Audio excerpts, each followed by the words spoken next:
Salut, aujourd'hui on va s'attarder sur le contrôle sur les actes des collectivités, donc les actes au sens général, c'est-à-dire les délibérations, c'est-à-dire les conventions, tous les actes juridiques en fait, tous les actes juridiques et financiers des collectivités sont contrôlés. Donc vous avez sûrement entendu parler du contrôle de légalité qui est le contrôle le plus classique dans la fonction publique territoriale. Donc ce contrôle de légalité, on va expliquer succinctement dans la map qui va venir ce que c'est. Et puis les contrôles financiers, parce que même si les collectivités sont financièrement autonomes, elles subissent quand même encore aujourd'hui des contrôles. Donc pareil, on va expliquer ça de façon, j'espère, assez simple dans la map. Et puis un dernier contrôle aussi, qui est un contrôle auquel on pense moins souvent quand on a interrogé, que ce soit à l'écrit ou à l'oral sur ça. Donc c'est le contrôle citoyen, qui est un peu moins connu que les deux autres, mais qui est aussi important, et puis c'est toujours bien de le citer quand on vous demande une question là-dessus. Voilà, à tout de suite sur la map. Comme je viens de vous le préciser, il y a trois types de contrôle sur les actes des collectivités. Vous avez donc le contrôle de légalité, avec le petit monsieur avec sa robe de juge. Vous avez le contrôle financier, et vous avez le contrôle citoyen qu'on verra à la fin. Donc d'abord le contrôle de légalité. C'est l'occasion du coup de réviser quelque chose qui est très important. C'est un peu la base quand même de la fonction publique territoriale. C'est 1982, l'acte 1 de la décentralisation. Donc avant 1982, il y avait ce qu'on appelle un contrôle d'opportunité a priori, donc une tutelle administrative, c'est-à-dire que l'État, euh, les collectivités étaient sous tutelle de l'État, sous tutelle administrative. Quand on parle de contrôle d'opportunité, ça veut dire que l'État pouvait juger s'il était opportun ou pas d'agir dans telle ou telle action.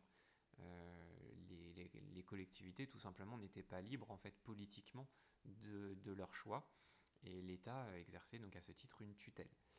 Depuis 1982 et la loi de décentralisation, l'objectif est que les collectivités soient plus autonomes. Notamment, elles ont depuis 82 la personnalité juridique. Elles ont aussi l'autonomie financière. Et donc, le contrôle maintenant, au lieu d'être un contrôle d'opportunité, a priori, donc c'est-à-dire avant de faire voter les actes, maintenant c'est un contrôle de légalité. Donc l'État ne juge plus l'opportunité, mais seulement la légalité. Donc voilà, juste est-ce que c'est légal de faire cette action ou pas. Par contre, de juger de l'opportunité, juger est-ce que c'est bien ou mal de le faire, ça, l'État n'a plus le droit de le faire. Et donc ce contrôle de légalité se fait a posteriori, c'est-à-dire après le vote des assemblées délibérantes. Elle n'intervient pas avant, en amont, dans la phase de construction. Donc ça, c'est un point quand même qui est important, et c'est vraiment la base de la décentralisation. Donc le contrôle de légalité, c'est un contrôle exercé par le représentant de l'État, qui est le préfet. En cas de suspicion d'illégalité, le tribunal administratif est saisi pour annuler la décision déférée, donc déférée par le préfet. Donc dans l'ordre, c'est le préfet vérifie les actes, et si pour lui il y a une illégalité, il saisit le tribunal administratif. Et donc cette transmission des actes au préfet, donc c'est sur la plupart des actes, hein. La plupart des actes sont soumis obligatoirement, les délibérations, les actes, les conventions, etc. Par contre, il y a aussi certains actes non soumis. Bon, pour l'instant ça reste une minorité, mais si j'ai bien compris, a priori on est sur un sens de l'histoire où il y aura de plus en plus d'actes non soumis au contrôle de légalité. Et enfin, techniquement, juste un petit point, la télétransmission par voie électronique est possible. C'est ce qu'on fait par exemple dans ma collectivité, où au lieu d'envoyer 3 tonnes de papier, parce que vraiment, je pense que j'exagère pas beaucoup en vous disant 3 tonnes, bon, si un peu quand même.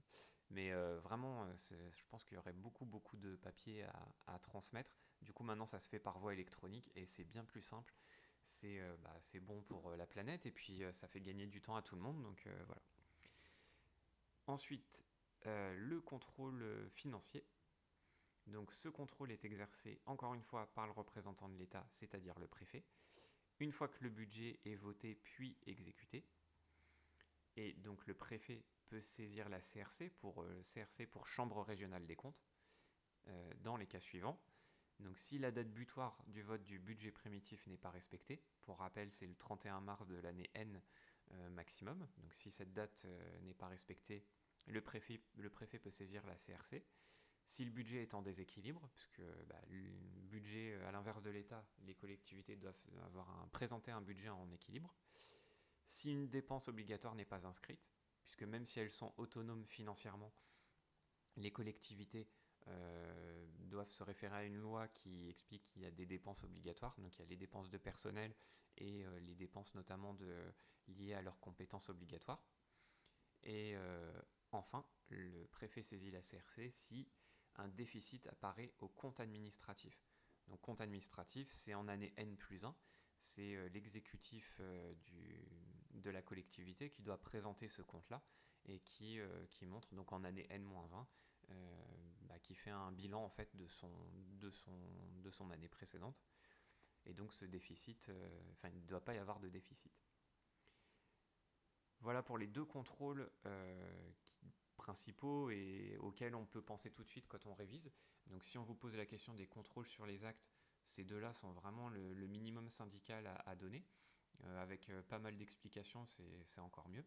Mais si vous arrivez à placer en plus le contrôle citoyen, et ben là vous êtes bon, parce que c'est très à la mode. C'est à la mode depuis des années déjà, mais bon, c'est toujours bien de le placer. C'est la démocratie locale de proximité. Le contrôle citoyen étant un élément central de cette démocratie. Donc, pour le contrôle citoyen, il y a deux objectifs. Le premier, c'est faciliter les relations citoyen-administration en informant mieux les citoyens. Donc, c'est vrai que jusqu'à il y a quelques années, l'information était pas très descendante. Les citoyens n'étaient pas forcément au courant des actes des collectivités. Aujourd'hui, il y a un vrai souci sur ce sujet. Un souci de répondre à cette demande des citoyens. Donc avec des séances de conseils municipaux qui sont publiques par exemple, avec les budgets sont mis à disposition des citoyens, avec des affichages devant les collectivités sur les actes, etc. Et puis le deuxième objectif, c'est de renforcer la participation des citoyens à la vie locale.